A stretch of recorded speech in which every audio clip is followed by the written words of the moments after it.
Have you ever thought about your perspective at work or the career that you're in? It's the difference between laying bricks and building a cathedral.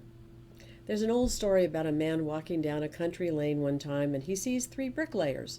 And he stops and asks the first one, "What are you doing?" And the man looks at him like he's a little crazy and says, "Well, it's obvious. I'm laying bricks. What do you think?" He walks on to the next man and says, "And what are you doing?" And he says, "I'm building a wall." He walks to the next one and says, "And what are you doing?" And the third man says, "I'm building a cathedral." Now, who do you think is the happiest in his work? It's the man that has the bigger vision, that he's building a cathedral. And so it's really important to have a perspective for yourself on where you are in either your job or your career. And it may not be the perfect one that you aspire for, but whatever energy you take into what you're doing now is what you will take going forward. One of my mentors always said, how you do anything is how you do everything. So how are you doing things?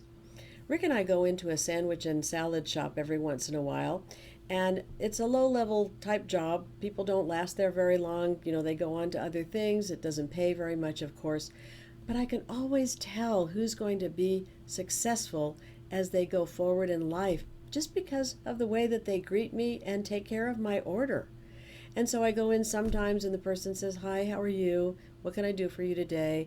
And they don't seem really very excited about making my order for me. And other times I'll go in and there's a different person there and he or she will say, "Hi, how are you today? And what can I do for you today? What kind of salad would you like? What kind of sandwich would you like? I'm happy to fix it."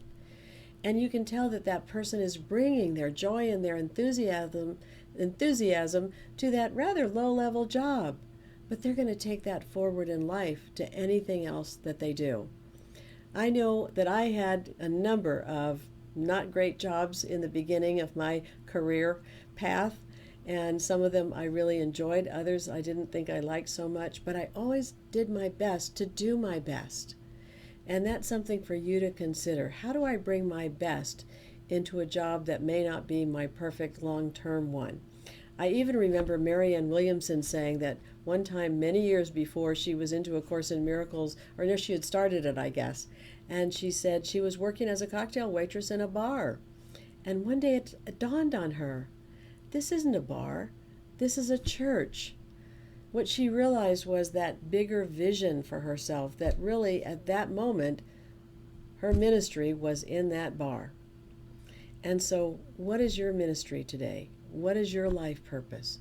What is your vision for the bigger picture of what you're doing? I can guarantee you that when you get in touch with that bigger vision, you will be so much happier at the work that you're doing now, even if it's not the perfect one you're aspiring to. And you will affect all the people around you with your happiness and your enthusiasm, and it will help them to become more engaged in what they're doing and happier with what they're doing. So have a wonderful day, wonderful week. Go forward with joy and enthusiasm. I love you. Goodbye for today, and I will see you again soon.